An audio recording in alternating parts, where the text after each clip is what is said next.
রাষ্ট্রদূত হিসেবে তার কোনো গুরুত্ব নাই, কিন্তু শেখ হাসিনা প্রধানমন্ত্রী থাকালে এই যে সময়টা গেল 17 বছর বসেন, যেটা তারেক জিয়ার জন্য হয়তো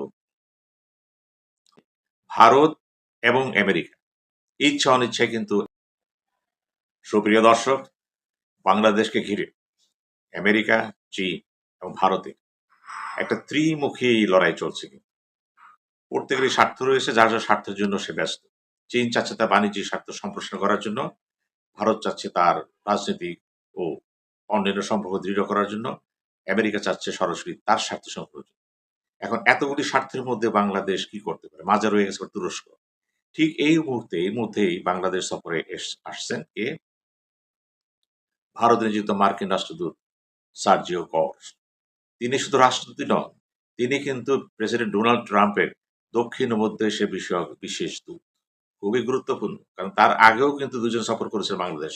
একটা হচ্ছে সহকারী পররাষ্ট্রমন্ত্রী পল কাপুর এবং সহকারী বাণিজ্য মন্ত্রী ব্র্যান্ড লিঞ্চ। এবার কিন্তু সফরটা খুবই গুরুত্বপূর্ণ, কারণ তিনি একে ধারে কিন্তু দক্ষিণ ও মধ্য এশিয়ার বিশেষ দূত। কিন্তু এখন তিনি কেন আসছেন?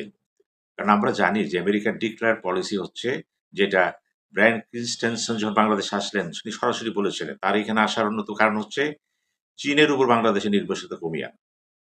ভারতের কিন্তু একই বক্তব্য, যতটুকু সম্ভব চীনের উপর নির্ভরশীলতা কমাতে হবে এবং ভারতের সাথে সম্পর্ক স্বাভাবিক করতে হবে।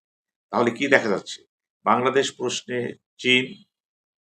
চীনের বিরুদ্ধে একটা মঞ্চে এসে গেছে এবং এটা খুবই কঠিন মঞ্চ। কিন্তু এখন তিনি যখন আসছেন, অনেক কথা হবে, অনেক আলোচনা হবে, বিশেষ করে বাণিজ্য চুক্তি আলোচনা হবে, আকসেনাক আলোচনা হবে, এবং ওই যে আরেকটা চুক্তি ছিল, যে সামরিক চুক্তি, ২টা চুক্তি ছিল এখানে, সেটা নিয়ে আলোচনা হবে।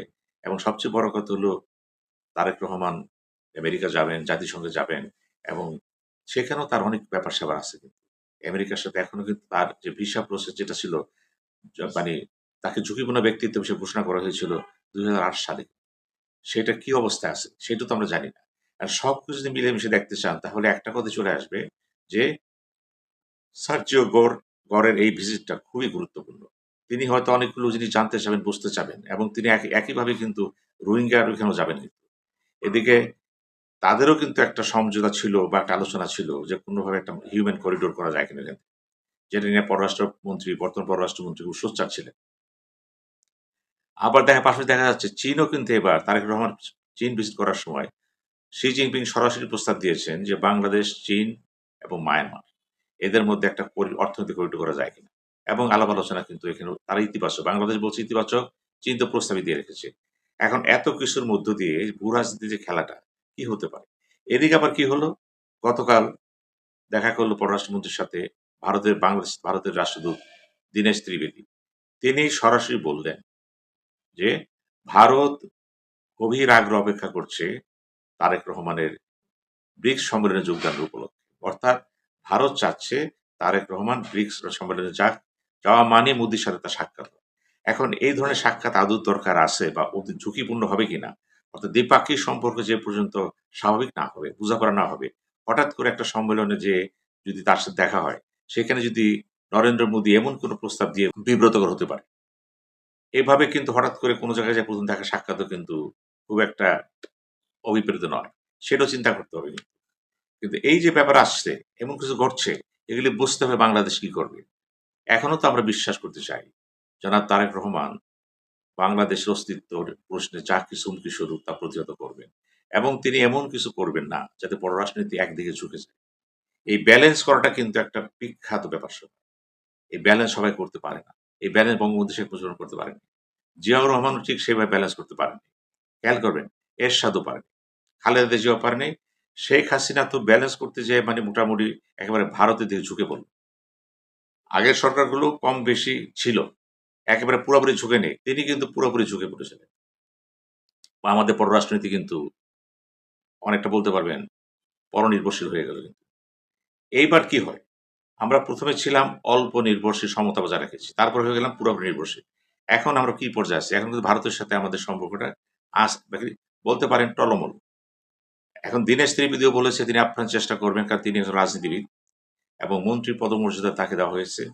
যদিও বেশি গুরুত্ব আছে এবং কথা বক্তব্য গুরুত্ব আছে, কিন্তু তিনি যদিও রাষ্ট্রদূত, তারপরে তার ওয়েট তো আছে, তিনি রাজনীতিবিদ, সেন্ট্রাল গভর্নমেন্টের মন্ত্রী ছিলেন, এবং তিনি যখন কোনো কথাবার্তা বলবেন, তিনি কিন্তু গুরুত্ব নিয়েই কথা বলবেন।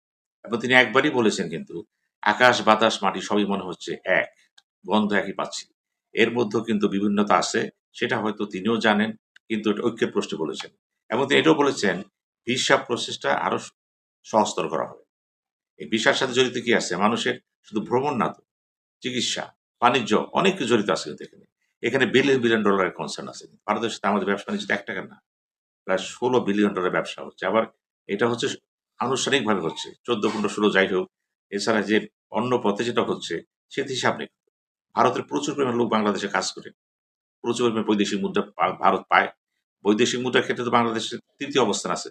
রেমিটেন্স এ আমাদের বাংলাদেশ যায় সেখানে। কিভাবে যাচ্ছে?